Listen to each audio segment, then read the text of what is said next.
Hello friends, आज के इस वीडियो में आप सबका स्वागत है।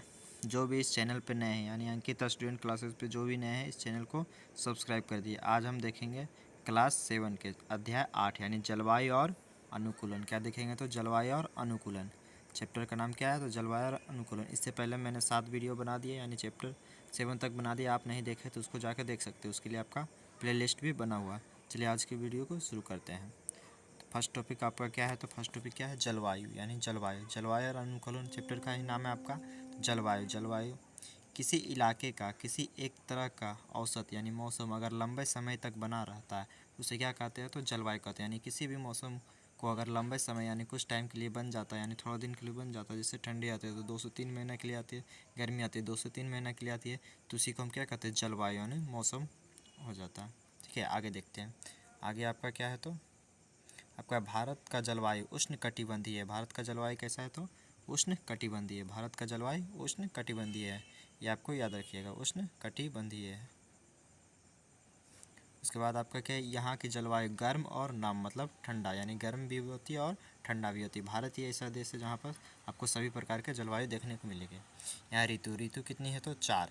ये आपके किताब के अनुसार 4 ऋतु। पहला शीत ऋतु जो जनवरी से फरवरी में रहता है। ग्रीष्म ऋतु मार्च से मई में रहता है। वर्षा ऋतु जनवरी से सितंबर में रहता है, यानी दक्षिण पश्चिमी मानसून भी कहते हैं इसको। मौसम पश्चात ऋतु यानी अक्टूबर से जो सितंबर में रहता है उसको क्या कहते हैं मौसम। यानी टोटल ऋतु कितने हैं तो 4, ये आपके बुक के अनुसार है। इसके बाद देखते हैं आपका यहाँ चित्र के माध्यम से समझने का प्रयास करेंगे। भारत की जलवायु 2 प्रकार की होती है। पहला उत्तरी पूर्वी मानसून और दूसरा दक्षिणी तो यानी ऊपर वाला भाग आपका क्या हो जाएगा तो नॉर्थ यानी उत्तर हो जाएगा, नीचे वाला साउथ हो जाएगा, ये वाला ईस्ट हो जाएगा और ये वाला वेस्ट हो जाएगा। यानी उत्तरी पूर्वी का मतलब नॉर्थ और ईस्ट, यानी नॉर्थ और ईस्ट कहाँ आ जाएगा तो यहाँ आ जाएगा आपका उत्तरी पूर्वी जो भाग है यहाँ पर आपका आ जाएगा। यानी शीत जो मानसून है कहाँ है यहाँ आ जाएगा दक्षिणी के बोलते हैं साउथ और पश्चिमी को वेस्ट, यानी यहाँ पास जो आपका क्या आ जाएगा तो दक्षिणी पूर्वी मानसून। ठीक है, पश्चिमी मानसून। चलिए आगे देखते हैं। आगे आपका दिया हुआ है दक्षिण पश्चिम मानसून सबसे पहले केरल राज्य से टकराती है। यानी दक्षिण पश्चिमी जो मानसून सबसे पहले केरल राज्य से टकराते हैं। इसके बाद देखते हैं ऊँट को मरुस्थल का जहाज कहा जाता है। तो मरुस्थल का जहाज किसे कहा जाता है तो ऊँट को। ध्रुवीय भालू या उत्तरी ध्रुव और दक्षिणी ध्रुव के निकट वाले क्षेत्र में मिलता है, जैसे कनाडा, ग्रीनलैंड, स्विट्जरलैंड, फिनलैंड। यानी ध्रुवीय भालू कहाँ कहाँ आपको देखा जाएगा तो कनाडा में, ग्रीनलैंड में, स्विट्जरलैंड और फिनलैंड में। उसके बाद इसके बारे में हम कुछ जान लेते हैं ध्रुवीय भालू के बारे में। इसके शरीर पर बालों की मोटी परत होती है। कैसी परत होती है तो मोटी परत। इसकी त्वचा के नीचे वसा एक परत होती है। इसकी त्वचा के नीचे एक वसा परत होती है। इसमें सूंघने की शक्ति तेज होती है। ध्रुवीय प्रदेशों में जो तापमान होता है कितना होता है -37 डिग्री सेल्सियस। यानी पूछेगा ध्रुवीय प्रदेशों में तापमान कितना होता है तो -37 डिग्री सेल्सियस। ध्रुवीय प्रदेशों में 6 महीने का दिन और 6 महीने का रात होता है। उसके बाद आप देख सकते हैं इसके नाखून मुड़े हुए, लंबे और पैने होते जो बर्फ़ में चलने में सहायक होता है। यानी ध्रुव में रहेगा तो उसका नाखून कैसा होना चाहिए था तो लंबा और पैना, यानी जिससे उसको चलने में सहायता मिलता है। चलिए आगे देखते हैं। आगे आपका क्या है तो ध्रुवीय क्षेत्रों में पाए जाने वाला जीव कस्तूरी मृग, पेंगुइन, ध्रुवीय भालू। अब पेंगुइन के बारे में जानते हैं। पेंगुइन यहाँ जैसे आप चित्र देख सकते हैं कि पेंगुइन का आपका चित्र बना हुआ है। उसके बाद पेंगुइन के बारे में जानते हैं। यह ध्रुवीय क्षेत्रों में पाया जाता है। कहाँ मिलता है ध्रुवीय क्षेत्रों में। इसकी मोटी चमड़ी होती है। कैसी चमड़ी होती है मोटी, और यह तैर भी सकता है। आप देखेंगे इस सबको वीडियो में भी तो ये पानी में तैरता रहता है। उसके बाद आपका देखते हैं साइबेरियन कैन क्या है तो साइबेरियन कैन जैसा कि यहाँ आप चित्र में देख सकते हैं। साइबेरियन कैन क्या है तो ये साइबेरिया से प्रवास हेतु भारत के राजस्थान एवं हरियाणा के सुल्तानपुर सर्दियों में आता है।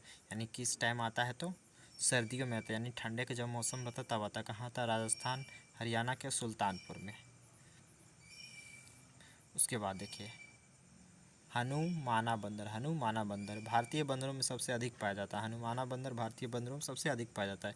यह वर्षा वन में रह सकता है, यानी जहाँ वर्षा होती है वहाँ भी यह रह सकता है। यह कन्याकुमारी से हिमालय के फुट हिल्स तक और राजस्थान में पाया जाता है। कहाँ कहाँ पाया जाता है तो कन्याकुमारी के फुट हिल्स और राजस्थान में पाया जाता है।